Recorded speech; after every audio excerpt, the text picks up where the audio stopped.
Where did you get the police body armour from? Oh, I got that years ago. Is that his actual police body armour? Yeah. Wake up!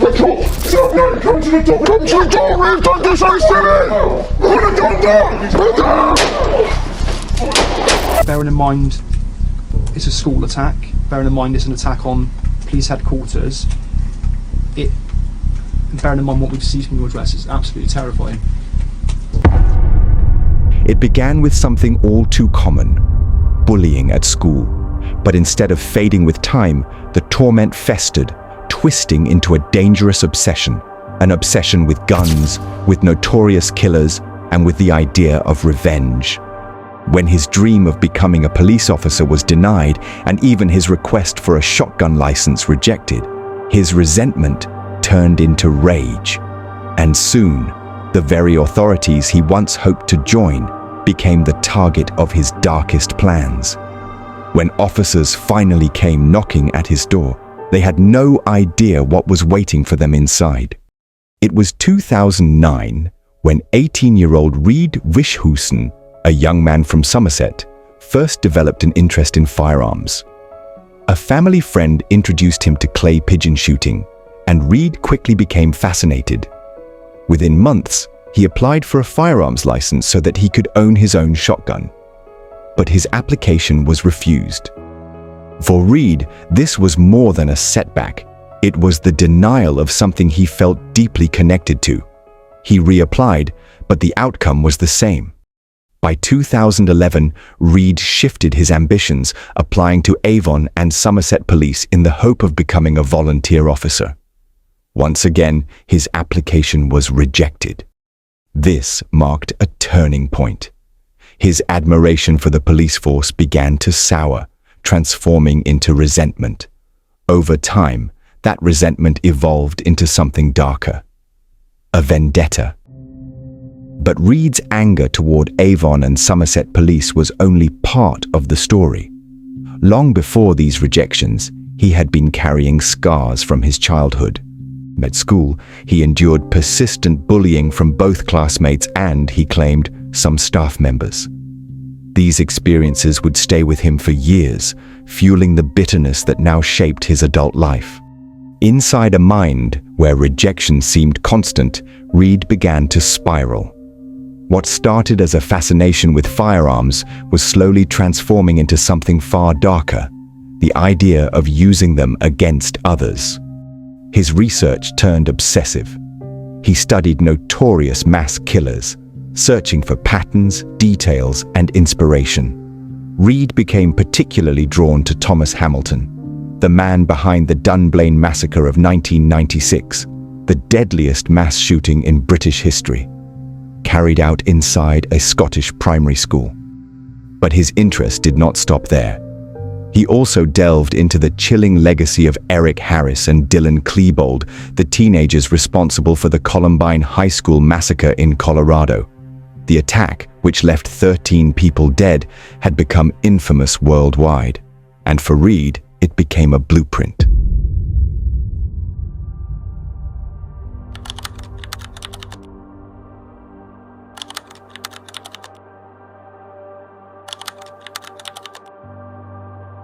Since his failed attempts to obtain a firearms license and join the police, Reed redirected his determination into something far more dangerous. He began researching how to make his own weapons and explosives. Hours were spent online, trawling forums and guides, piecing together information on how guns could be constructed and modified. One of his first discoveries was the use of blank-firing pistols. These guns, designed to produce the sound and recoil of real firearms for training or film production, were legal to purchase. Got to do something different. This is a BB gun. This is a Brunelli Mod 92 blank firing gun. Now, it is nice, full metal, and it fires 8mm blank rounds. Metal slide, it's full metal, it's as close to the real thing as 90% of you are going to get. To most people, they were harmless replicas. But Reed learned that with the right tools and knowledge, they could be converted. A simple metal blanking plate, he found, was all that prevented them from firing live rounds. Reed purchased one and set to work. What began as crude experiments soon evolved into a methodical process. Over more than a decade, he quietly built up his skills and equipment, converting blank-firing pistols and even manufacturing an improvised submachine gun. His progress was carefully documented, not only in notes, but in photographs. Some showed him dressed in a police uniform he had ordered to match Avon and Somerset's former style, proudly posing with his homemade weapons as if they were trophies. The obsession with the uniform ran deep. On one occasion, he even dressed a snowman in it, a strange and unsettling display of his fixation with the authority he had been denied. By this stage, Reed was working night shifts at a little warehouse, but outside of work, his time was consumed by his secret projects. Reed had manufactured several firearms and spent countless hours studying the lives of mass killers. From his father's modest property in the seaside town of Weston-super-Mare, his obsession was reaching its next stage. It was no longer just about research or experimentation. Now it was preparation. He opened a new document on his computer, a file he gave a single, ominous title: Revenge. Yes, revenge is on my mind. It's a powerful motivator. Be nice to get back at the people who caused me stress and worry over the years. It's been eating away at my brain like cancer. Yes, thinking I'll start from primary school. The what boy? Yes, he grabbed hold of me and pinned me against the wall for no reason. I know partially who he is, plus chased me around the school. Soon I'll be chasing him down with a silenced pistol. Yep, this guy threw all my work in the PE shower and turned it on, and then kept threatening me with violence and pushed me in the mud, etc., and kept making threats. Luckily, his put on a lot of weight and be an easy target to extract revenge. He made threats against me for someone else's doing and made my life hell for a whole year 9 at school. Claimed to be in a gang and had many people after me, even took a photo of me and kept saying you're dead, etc., but soon he'd be dead once I finished with him. Then year 10-11. Very small group of people in the class start name-calling me all the time and wind me up all the time, even as far taken my bag and throw my stuff all over the classroom, and science teacher sit there laughing about it. Yes, I was informed by a few people in class when I wasn't there. The teacher was spent the whole 1 hour of the lesson bully and making fun of me. She does scuba diving in Weston. Weston College went really well, but one person name calling me, etc., and saying about, but I will spare him. Yes, I won't target or her family, they have nothing to do with. It was my fault. I was obsessed with her, thinking the more I tried talking to her, etc., the more chances I had at being with her. Even as far as visiting her house, hoping it was other girls turning her away from me. It's all my fault, I understand that now. As I suspect of using my Facebook account to send threatening messages to her, which, yes, I got the blame for. When a dying family friend stayed with us for a year, he got me into clay shooting. So, I applied for a shotgun certificate. 2009 FEO saying I've got learning difficulties, childlike views of the world, obsessed and fixated and unable to handle rejection. Not to recommend the application. 2010 FEO saying I obsessed with the Firearms Act. First it was, you got learning difficulties and wouldn't understand the responsibilities.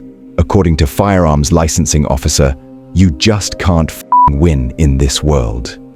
It's who refused me twice. I show him. I've got his home address. Definitely waste him. I let the FEOs go. Let them have survivor's guilt. It worked brilliant for Thomas Hamilton, the scoutmaster who refused him in the scouts and even kicked him out. Thomas moved in next door to him, and the last morning before the Dunblane shootings was to give his old scoutmaster a morning paper and smile and wave before the shootings to trigger survivor's guilt the ultimate mind control. Yes, the main motive of this is when FEO saying, "I've got learning difficulties and can't have a shotgun." That really hurt me, so I will show the police. By making full auto submachine guns and multiple guns, I will get one over him and the entire police. Being dressed as a police officer and committing suicide at the A&S HQ would be a symbolic act, knowing not even the police can take that away from me after all the shit they gave me for years. Plus, the aftermath police staff suffer from depression and stress, even possible PTSD. And same for armed police officers who find my body in their uniform would suffer from everything, stress, PTSD, etc. Bet some staff would resign, etc., and saying I wouldn't feel safe working there. This would make national news, even international, as a endowment life member of the NRA. They be possibly blamed for radicalizing me. But I've been like this way before I became an NRA member. But granted, homemade guns don't count. It be brilliant. It get every bit of anti-gun Democrat MILF going. That alone would be so cathartic. It has to happen, regardless. Also, inside his revenge document, Reed even drew up a list of items he believed he would need to carry out his attack. The details were as unsettling as they were specific. Ear protection, glasses designed to see behind him, large binoculars or a spotting scope, a 9mm bore snake gun cleaner, potassium cyanide, and even something trivial, a snack, a Fry's Turkish delight. But in May 2022, there was a twist. Reed walked into a national firearms amnesty and handed over a homemade loaded submachine gun. On the surface, it seemed like a gesture of surrender, a willingness to disarm. Yet in reality, it was a signal, his way of showing police what he was capable of without facing any immediate consequences. Because despite the handover, Reed continued to build and collect more weapons in secret. By November of that same year, his activities began to attract suspicion. Police received intelligence that Reed had been purchasing blank-firing pistols and blank ammunition online, the very type known to be convertible into live firearms. Red flags were raised. On the 28th of November 2022, 4 police officers, including 2 armed, arrived at Reed's home to carry out a search. What they didn't yet know was just how much danger awaited them inside. Hello. Morning. Are you Reed? No? Does Reed live here? Yeah? Is he in? Yeah, he's in. Do you mind if we come in and have a chat with him? Is that alright? Yeah? Where is he? Birmingham. Where, sorry? He's in bed, is he? Is he your son? Yeah? Okay. Do you want to go and wake him up? We need to just have a conversation just about some information, that's all. If that's alright. So, do you want to speak to us alone, or do you want to down? I'll speak to you now. Yeah. Okay, so basically we've had some information that at some point you've purchased some top venting guns. Yeah, have you still got those guns? Oh, I've got one. Yeah? Do you mind if we have a look? Just 1 second, Reed, just hold on a second. Just let us come with you, okay? Yeah, just hold on, Reed. You reckon it's down there, do you, Reed?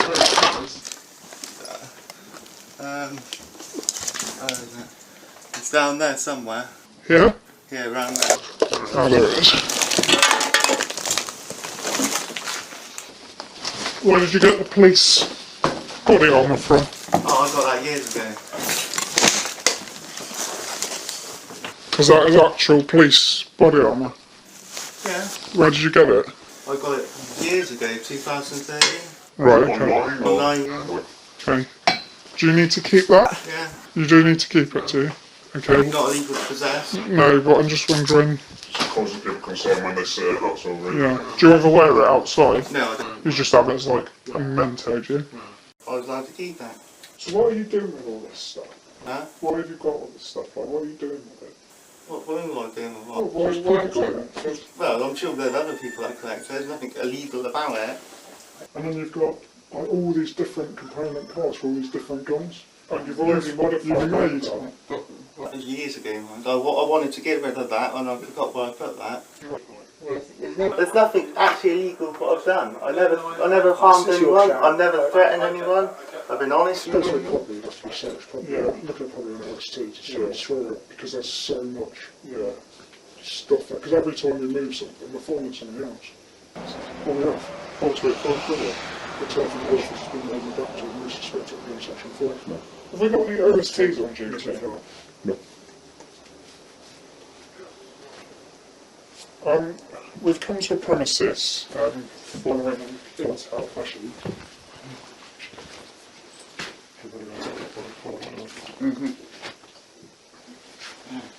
Good man.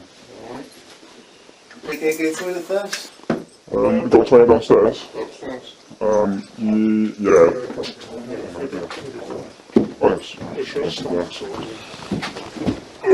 Which one's the toilet, Reed?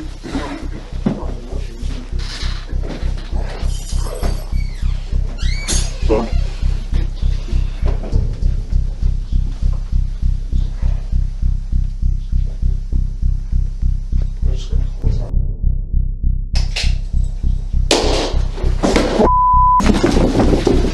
Wake up! Go back on me! Discharge it. Yes! Make yourself known! Come to the door! Come to the door, Reed! Don't do so silly! Put a gun down! Put it down! Put a gun down! Show us your hands now! Show me your hands now! What's up? Right, me? Okay, make it! Cops, get first aid kit! Cops, get first aid! Need ambulance!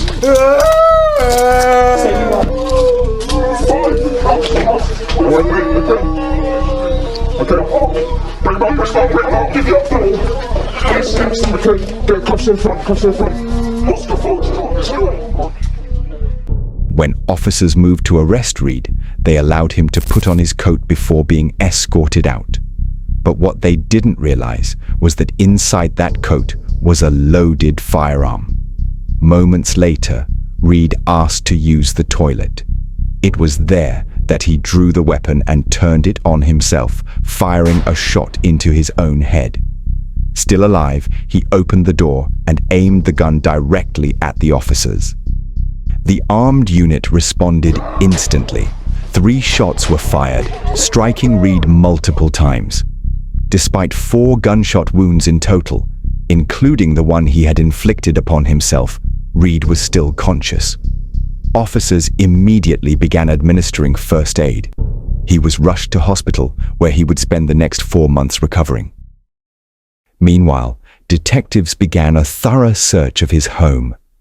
What they uncovered was described as a house of horrors. Hidden inside were converted firearms, improvised submachine guns, antique rifles, shotguns, crossbows, and equipment to make more than 1,000 live rounds of ammunition. Alongside them were 600 blank rounds, a police uniform complete with handcuffs, knives, axes, and even a ballistic helmet. Digital evidence was also seized, including the disturbing revenge document. By the time Reed recovered from his injuries, the scale of his obsession was fully exposed. He was taken into custody and formally interviewed. A homemade firearm,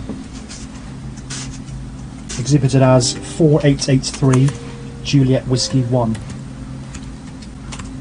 Reed, what can you tell us about that one? Yeah, it's homemade. Okay. Is that the submachine gun that you're referring to? Yes. The one that was under the bed Yeah. in bits? Yeah. Okay. So when you left it in your bedroom, was it, because it looks like it just looks like it's been put together. Is that how you last left it, in that kind of... I don't know. You don't know, okay. But this is something that this is the weapon that you referred to in your first interview? Yeah, that's the pride and joy. That's the pride and joy, Yeah. okay. Why is it your pride and joy? Because it's the first one. First one you made, yeah? Okay. how many bullets were you planning? Because I don't know, amongst all this, I don't know how many made-up bullets we got. I can refer to BRM 11, 1 in the chamber, 2 in the magazine, Okay. 1 in your head. Okay. But how many do you think you were gonna? What was your plan? How many are you gonna make? Because it seems like there's. Looking at that box, how many do you think you could make? 1,000 rounds 1,000 rounds. of 9mm. Okay. Was that, forgive me, was that your intention to make 1,000 rounds, or was it just that you've got enough there to make 1,000 rounds? Well, ultimately get 1,000 rounds. Sorry, Ultimately get 1,000 rounds. ultimately get 1,000 rounds, yeah?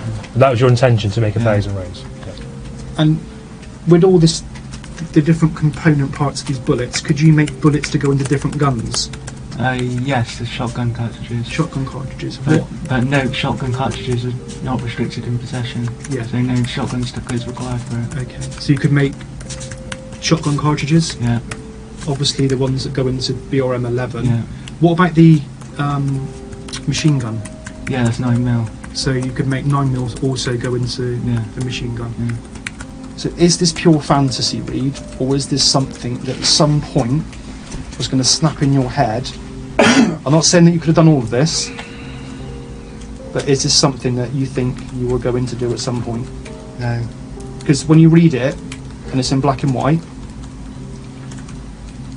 bearing in mind it's a school attack, bearing in mind it's an attack on police headquarters, bearing in mind what we've seen from your address, is absolutely terrifying. So, No comment. so you still standing by? This is just fantasy. Yes. And this, and recording this, is it therapeutic? Does it help you? Yes, it's therapeutic. And in terms of the Priory School, when was the last time you went to the Priory School? When I left. When you left? Not been back since? No. So you've not been back there to scope things out, or look at things, or you've not gone beyond fantasy? No. And we're dealing with something very serious here. So no, you could play straight back to fantasy here all day. But we want to know if this is It's just a something fantasy, that's that's all it is. really sinister. It's all just a fantasy. Is there any reason then why you were recording this in a revenge document type journal, but also getting the stuff as well? Because that's where I struggle to feel that this is just fantasy. We're actually getting some of the stuff, and we're not talking about bars of chocolate. We're talking about a machine gun and some quite serious things here. No comment.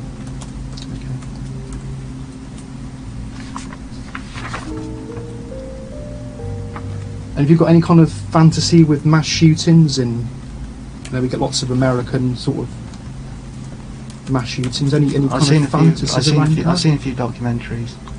Let's say fantasy. Any sort of interest or any macabre sort of interest in that sort of thing? No, I bet, yeah. And you talk about Thomas Hamilton. Would I be right in saying that's the Dumbling No comment. where children were shot No comment. by Hamilton? No comment. When questioned, Reed denied that he ever intended to act on his plans.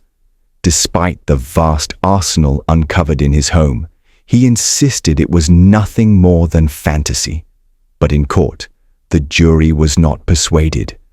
The sheer scale of his stockpiling, the meticulous planning, and the disturbing detail of his notes painted a different picture. The so-called fantasy defense was rejected. Reed Wischhusen was found guilty on multiple counts of possessing firearms, ammunition, and explosives with intent to endanger life. The judge handed down a life sentence, ordering that he serve a minimum of 12 years before becoming eligible for parole. For investigators, the case stood as a chilling reminder. What began with rejection, isolation, and obsession had escalated step by step into a plan that could have rewritten British criminal history had it not been stopped in time.